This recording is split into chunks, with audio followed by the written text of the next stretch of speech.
99.9 KSIZ, where the MSP comes alive. Welcome back. You heard the grunt. We're going to jump right into our next interview. Chip Walton, when he's not working at Summit. Summit, little nano brewery based out of St. Paul. Yeah. Although I hear you guys started doing cans. Yep. In April, we started doing cans. April. So this will be, we're about to cross the 1 year mark. Not just cans, gosh. tall boy cans. Finally started tall boy cans as well. I picked up that pack of the Unchained series this week. Silo. So- That'll get you in trouble. So did I hear that right? You guys, Summit is turning 1 year old? Yeah, 1 year. Next thing you know, we'll have a tap room. Yeah. No, Well, you guys are going to have a 29 tap room. 29 years in a beer hall. That's impressive. I heard y'all have tap rooms. We got a hall. That's You got a amazing. hallway. You guys are 2 years younger than I am. Yeah, there you go. Mm-hmm. That's wonderful. Yeah. 5 years younger than me. Hmm. Chop and Brew, of course, a Yeah. web show about just that. Homebrewing beer and proper disposal of corpses. Yep. Chop them up, little pieces. You think in little pieces? Yeah, they're easier for fish to eat in little pieces. Yeah, there you go. Okay. Why do you think big pieces? I didn't really think that far. The farthest I got with that thought was that you would leave the head on the torso because then the top half becomes as long as like the leg part, because it fits in a duffel bag. Yeah, exactly. So if you're Less hauling it around obtrusively. in a duffel bag, everything's kind of the same length, and you don't have like a head sitting on top of everything, and then it becomes. I feel this like you have to weird- dispose of the head separately. You think? I feel like you have There's to keep the head. teeth. Keep the head. All right. Yeah, you keep the head. Keep the there. head. I Kind like of a that. trophy. Yeah. What, you Mount got a it. box of toes under your bed? Well, no, my wife threw that out last weekend. Let me count all these up. Let's see how many are here. Yeah. I'm You want a missing toe? 2 toes. Well, I mean, I was hungry one night. Where are and my I 2 was, toes? You know. This let's- just got strange. Two-toe shoes. But let's talk about the chopping part first. 'Cause it looks like the brew portion is kind of dominating the program as of late. But in one of your update videos, it looks like you're kind of starting to head back toward the chopping. Yeah, the problem is there's more things to shoot and more things to discuss than there is time Definitely. to present them or time to even edit them. So yeah, we've shot a couple of food piece things, and then I was just hanging out with a chef friend last night, and it just kind of like cracked the sky open on stuff that we could do for the next 6 months. And You that cracked stuff's him honest- open. I cracked that sky open. No, it's easier to do food stuff, honestly, which is ridiculous why we haven't kind of prioritized it, because you cook something, if it's in the basic realm of cooking, you cook it, you enjoy it, talk about it all in the sphere of a couple of hours, whereas the brewing stuff, we'll shoot a brew day, and then we'll sit on that footage, and then if there's something kind of trippy going on with fermentation, we shoot that, then the tasting notes, it can sit on a card or in the computer for like 3 months. Yeah. And that's where like somewhere Chucklehead, people are like, where's the video? And I'm like, well, I could give you video 1 about the brewing, or I could give you in video 2 later, or combine them. So anyway, the food stuff, we got some salsa coming up. My friend last night was talking about fermented sausage. My chef buddy, we've been talking about making kielbasa. And then I make it sound like I'm only a meat fanatic, like we've actually talked about. Like, well, let's give the vegetarians and the kind of lentils and the legumes and the spices kind of their place too, and not just come off like it's either barbecue or it's beer. But I like Which is that kind of like my MO for the most part. But I like that you're taking those steps, though. I mean, you're featuring food that people don't like. It's not one of the first things that come to their mind when they talk about like beer and food. Yeah. That's I mean, you know, the name of the game is partly doing what I want to do. I don't get paid for this. And then the other name of the game is trying to put out videos that maybe don't exist out on the internet, or, you know, in a world where everything exists on the internet, doing maybe a more personality-filled version of it. You know, not just how to poach a chicken, 3-minute video, boom. That is what you could go do, but maybe getting a little history about why people even do it, or what it's good for, you know, in advance for a meal later, instead of just a step-by-step, kind of how you can then incorporate that into a week's menu or a certain lifestyle. If I'm always eating on the go, or I'm always busy, I'm only up at night. Well, shit, man, while you're watching that season of House of Cards, throw 4 chicken breasts in that pot. You will have meal for the next week. I do that. Watch whole seasons of House of Cards at one sitting? No, I'd cook chicken breasts. Oh, good. While I watch TV. I watched 3 episodes of House of Cards in one day, and unfortunately, that's my idea of binge watching. Okay. A TV show. I can't get in front of the. It's not a bad thing if you can binge watch something. I just can't sit down long enough and stay focused on something to do that. But speaking of personality, well, one of the videos I would recommend if you look up Chop and Brew is the potato pancake episode with your grandma Lois. I know, man. I learned early on. See, that's the kind of stuff that, we made that a lagniappe. A lagniappe is what I consider something on the side. The word literally means like something extra.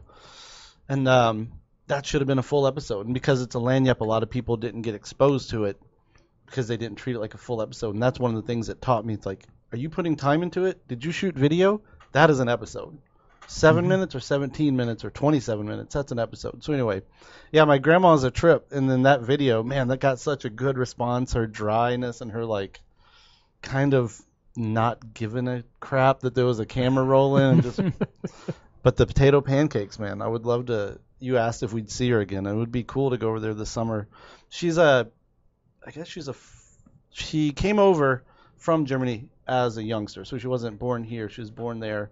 And she's just got a wealth of like great German cooking and baking knowledge that I would definitely like to document, before we lose it or before she just stops doing that stuff like Mohnkuchen and all these like kraut-based dishes. But she's a trip, man. She wasn't playing the game. She was playing her game when I was there with the camera. She was like, "Didn't you already get enough of this footage?" And then at the end, I love the blooper. I'm like, millions of people will be watching this. She's just kind of like, that's funny. She knows. Well, when you're at Grandma's house, you're always playing her game. Yeah, there's are. No other game to play. Yeah. Yeah, I'd like to get her involved. Maybe this summer we'll plan a couple of trips over there. Is there anything in particular that drives the decision making when you're planning an upcoming video? No, it really doesn't. I mean, I put the feelers out there every now and then on social media, and you get just like overwhelmed with ideas, and they're all ideas that you'd like to do. If it was my sole job, I could sit at home and do a sour beer episode, and then a London porter, and then a brown porter, and then a robust porter episode. But for the most part, I'd say it kind of revolves around whatever, the small kind of group of friends are brewing. But what I'd like to do is kind of get to that next ring where like friends of friends or like second degree acquaintances, whether it's brew or chop side, are kind of coming in and giving a little content. Because everybody's busy. If you wait for this small group of 5 people to have 3 people available on a weekend, chances are by the time that weekend gets there, 2 of them are still available. So really it's kind of what we're brewing or what we're chopping. I'd like to do it more like we're taking requests, and then like 2 weeks later that episode's out. It's a little bit also based, Chucklehead. Sometimes it's just timely, and you want to kind of jump on something while it's already out there. Like chasing the hashtag of the day or whatever. So this isn't necessarily a beer that I ever would have thought up to brew, but when I saw it specifically being called out, then I was like, oh well, let's brew that then.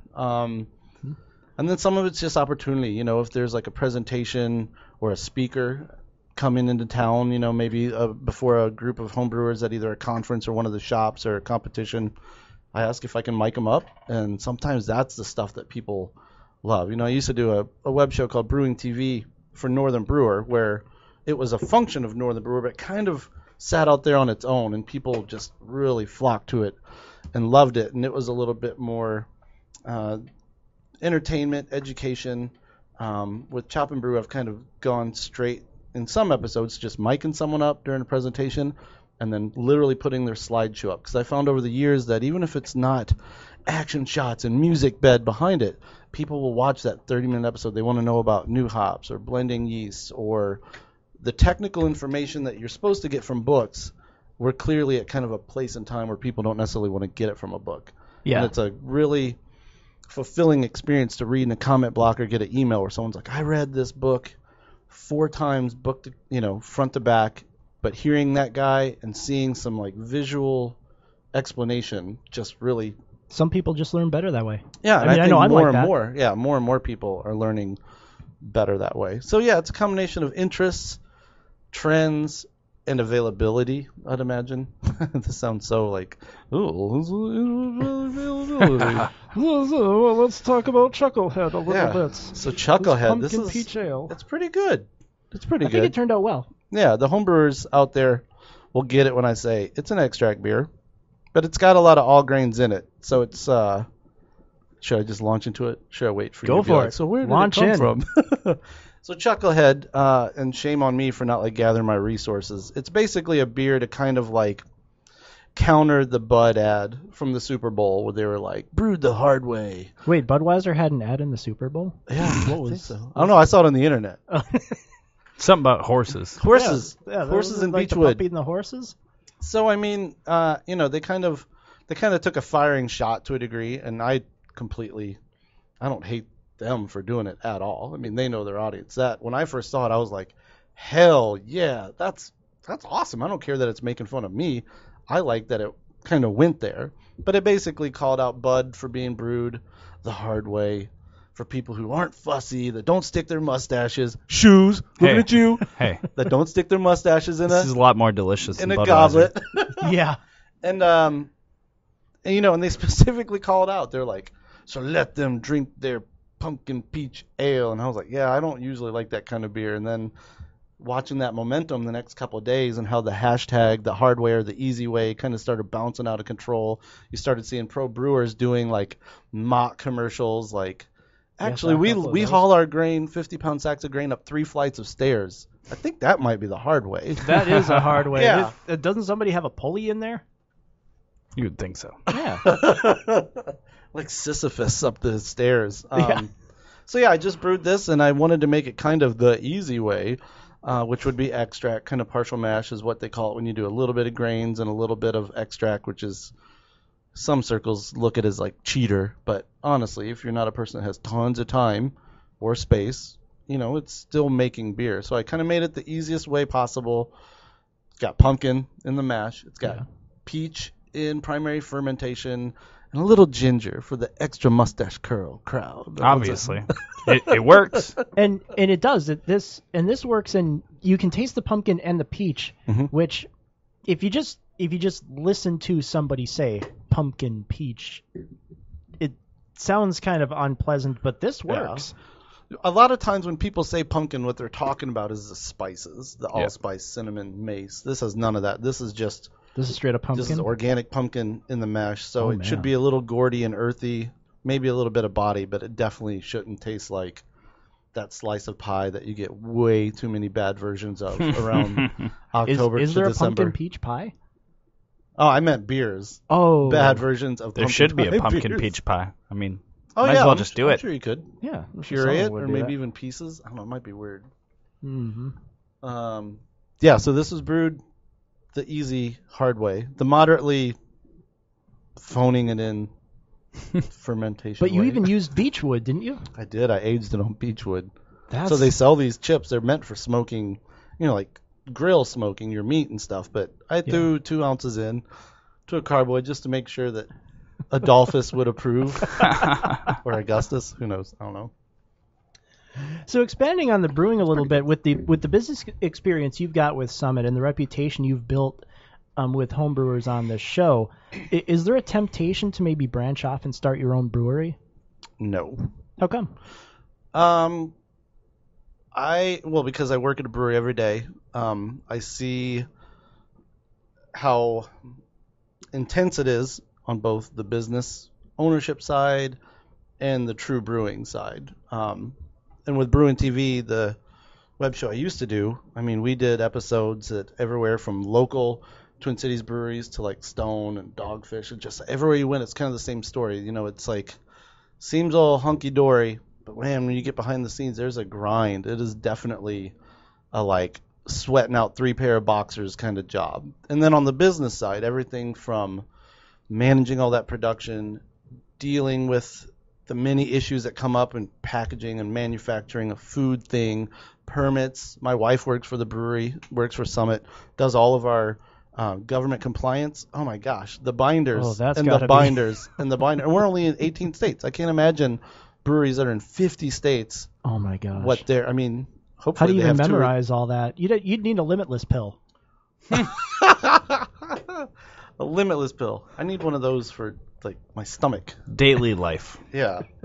So no, I've never, there's always that moment. I started homebrewing in 2007 in Austin, and yeah, early on, we're talking like batch 3. I'm like, this is it. I'm gonna start a brewery. My beer's that good. I know I got like a 23 out of 50 on a competition, but it's totally gonna work out. And I kind of dropped that early on because I really realized it's a lot like anything that you make, that's your hobby, that you make a business of. It's gonna be difficult to appreciate it. So Definitely. I like working for a really solid, high quality, high consistency brewery, but then having this kind of potential at home with like something like Chucklehead or, lagers that are experimental but may not turn out, because then I have my good beer when I know I need to go get it.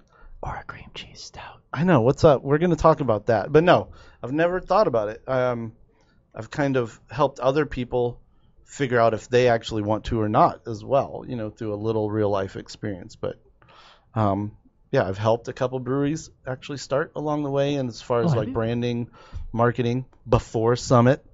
Huh. So never a conflict of interest, but I enjoy the idea of thinking about an image. Names are great. I've named a couple of beers at Summit, and those have been like, oh, I can't believe I'm naming beers. Because as a homebrewer, you sit there and you write out all these names, and you take it like they have to go before the federal government. You're like, no, that's not quite right. And so-and-so named a beer that last year at the NHC or whatever. So I get, I feel like homebrewing is a lot of the buzz of the brewery without a lot of the headaches and the small paycheck.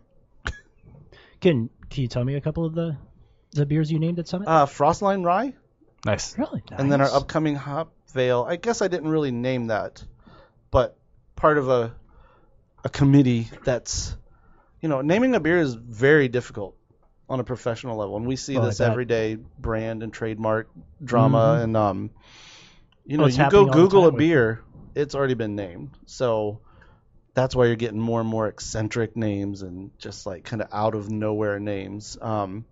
But like Hopville was a group naming effort, I suppose. But yeah, Frostline is my main. I was like, yeah, nice. I can't believe it. And the day it was bottled, I was just like, there's that thing that I spit out at a meeting once, because that's awesome. But talk Badass Brewery for a little bit. How long did it take, and at what cost was it to assemble the setup that you guys have down there? Yeah, my friend Brian Adams up in Brooklyn Park has it's a natural gas basement brewery that's kind of run on an electronic system, and I'm totally not doing it justice at this point. But I don't know how much, and when I asked him today, I was like, someone very important needs to know. He was like, man, I stopped counting. I was like, well, what's a range? I don't know, biatch. What you need this for? Like someone's going to steal his idea. But he used a guy named Lonnie's. You can Google Lonnie Basement Brewery or Lonnie, whatever. This guy's kind of got published schematics that you can buy. But it's sick. And I love shooting there because it's summer, winter, fall. We can be in the basement, mm-hmm. And it's nicer to brew outside, period, in the spring or winter, the spring and summer. But it's nice to have the Badass Brewery always there, always the same temperature. And we made some good beers out of there. On the opposite end of that, have you ever had like a really good beer out of one of those like Mr. Beer or Closet Contraption type things? I got one. It's funny. My grandma bought me one after I'd started brewing. So after you buy like the $170 starter kit for making homebrew from a store, my grandma bought me one of those the winter after. And Elsa, my wife, was like, so do you need the Mr. Beer kit? And I was like, I'm going to make it. I failed. But my dad, for a couple of years, was making really good beers. And I was almost like kind of jealous. I was like, what's this guy doing? He doesn't read magazines, and he doesn't go to presentations. And so I completely believe that you can make legit beers out of there. And then there's a couple of websites out there that are just like, they basically are based on the modifications you can make to that kit to make it your next step up. Because a lot of Mr. Beers is like hopped extract. So instead of taking the pre-hopped extract and not being able to control that hop, go to the store and buy a little bit of regular, pick a hop that you want. So if nothing else, it's a great launching point for people to start thinking about the elements, the temperature, all that kind of stuff. But yeah, I failed, but my dad rocks a Mr. Beer kit. But now you're at the point where people are sending you rare exotic hops from New Zealand. That's true. I got some hops from New Zealand, some hops from Poland. Yeah, these folks are just, they've either been following me since the Brewing TV days or have just caught on recently, and they kind of show their appreciation through, I've gotten a couple of beers in the mail that have been really good, and we used some of these New Zealand hops in some saisons in the last episode that worked out really good. Some buddies in town gave me some German hops that are actually in this, Huell Melon. I think that might be partly also why we're getting a lot of like strawberry melony fruit kind of out of this, because it was fermented with an American ale, which should be like totally clean. The yeast shouldn't be leaving anything. So anything we're tasting is from the elements themselves, the ingredients, the malt, the extract, pumpkin, ginger, that fussy ass ginger. Fussy ginger. I want to ask you something. Okay. I know you guys got questions for days. If you could perfect one style of cooking, what would it be? One style of cooking. Yeah. How broad or specific are you looking for here? Whatever you want. It's your answer. I would prefer that I could get down marinating correctly. I want to start using a lot more beer when it comes to marinating, whether it's chicken, steak, kebabs, whatever have you. Okay. Yeah. That's interesting because that's not a style. That's like a process. Yeah, I hadn't thought about a process being the answer. I want to become as good a griller as my dad. Oh, yeah? Is he the grill killer? He makes the best steaks I've ever had. And I've had those. I bet he doesn't even look steaks. at it. Yeah. No, he doesn't. He adds I think salt and pepper, if he even adds salt. Just flip. Here's the best steak you've ever had. Yeah. And he does it with everything. And for the amount of cheeseburgers I've eaten in my lifetime, you would think that I could make a good cheeseburger. No? I can't. Oh, no. I screw up cheeseburgers from hell to breakfast. I'll remember that next time you invite me to a grill party. Oh, just give me the Gerhard's brats and just let me flip the brats. I can do brats. I can do chili. I make a pretty good steak myself, but a cheeseburger, like, it's either just way too big to where you need 3 meals, and then it's like raw in the middle, or it's like a hockey puck, or it's just crumbling like Pangea, or I can't hit it. Pangea. What a great analogy for a cheeseburger. Well, thank you. Yeah. Yeah, I also would like to become a better griller. It's supposed to be so easy, and it's so not. And smoking. It's so stressful. It really is, right? My wife will make fun of me the couple times I've tried smoke. She's like, I'll be sitting Indian style on our sidewalk, just looking at the thermometer. I'm like, it dropped 5 degrees. She's like, stop opening it. Stop throwing stuff in there. Just walk away from it. Like, even when I cook brats, I'm like flipping them every 2 minutes, and my wife is like, don't overwork your meat, my uncle says in Wisconsin. Don't overwork your meat, and my aunt.